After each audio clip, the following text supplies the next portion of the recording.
10।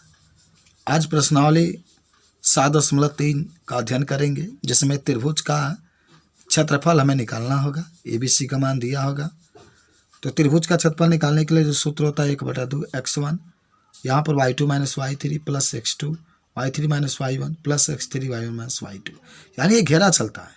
यहाँ पर x1 है तो इसके बाद से x2, फिर इसके बाद से x3, इस तरीके से आता है। y1 है तो इसके बाद से y2 और तब y3, इस तरीके से आता है। तो x1 x2 x3 y1 y2 y3। चलिए हल करते हैं। तो आज जो होगा पूरा इसी पर डिपेंड रहेगा। दिया गया 2 3 -1 0 2 -6। अब मुझे बताइए त्रिभुज का क्षेत्रफल निकालना है, तो क्वेश्चन नंबर जो 1 होगा, आप देखिए x1 का मान 2 है, यहाँ से देख रहे हैं। ये y1 का मान 3 है, x2 का मान -1 है, y2 का मान 0 है, x3 का मान 2 है और y3 का मान -4 है। तो त्रिभुज का क्षेत्रफल कहेगा तो 1/2 x1 y2 - y3 plus x2 y3 - y1 plus x3 y1 - y2, और इसका जो मान होगा आप इसमें रख करके हल करेंगे। यहाँ पर 1/2 और 2 हो जाएगा 0 -4 प्लस ये देखिए पूरा मान आप भरते चलिए और इसको बस हल करते चलेंगे। तो 1/2 8 7 15, ये आप बस सूत्र आप पर ही जो मान है उसको रख देना है। 8 7 15 6 21 21/2 21/2 वर्ग का ही आंसर आ जाएगा। देखिए 2 नंबर जो क्वेश्चन है ना, उसमें a का मान -5 -1, b का मान 3 -5, c का मान 5 और 2, x1 का मान -5, y1 का मान -1 और x2 का मान 3, y2 का मान -5, x3 का मान 5, y3 का मान 2 है। और त्रिभुज का क्षेत्रफल है, तो सूत्र ये था 1/2 x1 y2 - y3 plus x2 y3 - y1 plus x3 y1 - y2।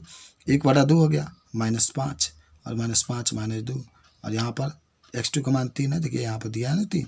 उसके बाद से वह x3 - x1 जो मान होगा उसको भरते चलिए। आप मुझे बताइए 1/2 ऐसे ही -5 -2 -7 हो जाएगा प्लस 3, और ये माइनस प्लस 2 1 3 हो जाएगा, 2 प्लस 3, और ये जो होगा ये 5 ऐसे ही लिखेंगे, और ये -1 प्लस 5, उसके बाद से 1/2 7 5 35, या -5 गुना 7 ही लिखिए, 2 1 3 तो 3 गुना 3 3, ये 5 तो आगे है और 5 में से जाएगा 4, उसके बाद से 1/2 7 5 35, हालांकि माइनस में प्लस, और ये 3 3 9 5 को 20, और ये जब पूरा ऐड करेंगे 64, 2 से 64 को काटेंगे 32 वर्ग इकाई आपका आंसर आ जाएगा।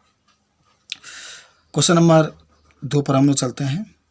कथा निम्नलिखित में से प्रत्येक में k का मान ज्ञात कीजिए ताकि तीनों बिंदु संरेखीय हो। निम्नलिखित में से प्रत्येक में k का मान ज्ञात कीजिए ताकि तीनों बिंदु संरेखीय।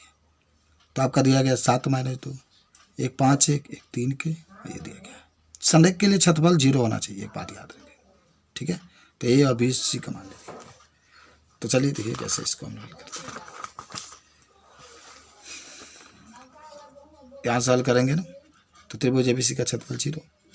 जब 0 होगा तो 1/2 का तो 0, तो केवल यहाँ पर x1 का मान 7, y1 y2 ये भरते चलिए 7 से गुणा 1 में करेंगे 7 -7 के 5 के 5 दूना 10 देखिए जोड़ दिया -3 होगा, 3 से गुणा -9 5 के, और 7 के में से 5 के जाएगा, पहले तो 7 10 17 लिखिए -9, 7 में से 5 जाएगा -7 के, 5 के ऐसे ही लिखिए, 17 में से 9 जाएगा 8, -7 में से 5 जाएगा 2 के बराबर 0, 2 के बराबर 8 और के बराबर 8/2 4 आ जाएगा। चलिए दूसरा A का मान देखिए 8, ये x1 हो जाएगा y1, x2 y2 x3 y3, फिर 1/2 0 हो जाएगा, क्षेत्रफल वही होगा ना 1/2 x1 जो होता है वो।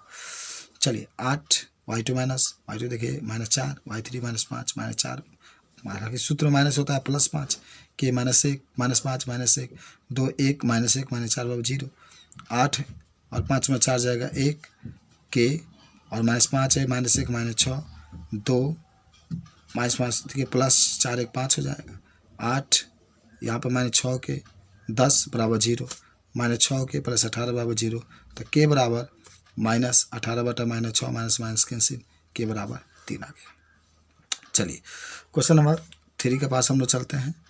3 में है 0 -1 2 1 और 0 3 वाले त्रिभुज के भुजाओं के मध्य बिंदु से बनने वाले त्रिभुज का क्षेत्रफल ज्ञात कीजिए। इस क्षेत्रफल का दिए हुए त्रिभुज के क्षेत्रफल के साथ अनुपात ज्ञात कीजिए। याद करो A का मान 0 -1 2 1 0 3, और आपको तो पहले एक त्रिभुज ABC बनाना है, ये ABC, फिर यहाँ पर एक इस तरीके से बनाना है, ठीक है। तो चलिए डी का निर्देशांक निकाल सकते हैं आप। डी का निकालने के लिए इसे ए और बी के बीच में है, तो मध्य बिंदु है ना, तो x1 प्लस x2 बटा में 2, तो y2 और 0 बटा में 2 y1, तो ये देखिए 1 2 आ जाएगा। और अगर ई का निर्देशांक निकालते हैं तो 0 0 बटा में 2 3 प्लस माइनस 1 बटा में 2 तो 0 और 3 में से जाएगा 2 वही ई का, तो इस तरीके से निकल जाएगा। देखिए चित्र भी बना है ना किस तरीके से ए बी सी डी और ए बी के बीच का, तो आप देखिए यहाँ पर ए और बी है तो आप डी ई आप कुछ भी मानिए आ जाएगा आपका।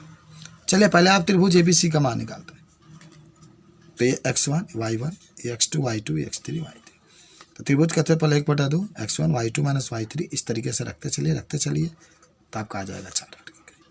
त्रिभुज डी ई एफ का क्षेत्रफल ये हल करते चलिए, इसका आ जाएगा 1। तो अब क्षेत्रफल त्रिभुज डी ई एफ क्षेत्रफल त्रिभुज ए बी सी 1/4 तो 1 समान 4, ठीक है। क्वेश्चन नंबर 4 है ना। 4 कहता है कि उस चतुर्भुज का क्षेत्रफल ज्ञात कीजिए जिसके शीर्ष इसी क्रम में -4 -2 -3 -5 3 -2 और 2 और 3 में है।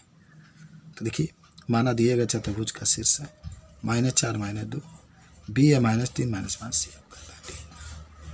तो एक काम करते हैं बी डी बी कर्ण को मिला लेते हैं, जैसे आप ऐसे आप बनाएंगे इस तरीके से ए बी सी डी, तो एक बी डी बी कर्ण को मिलाएंगे तो ये 2 भागों में त्रिभुज आपका बन जाएगा, ठीक है।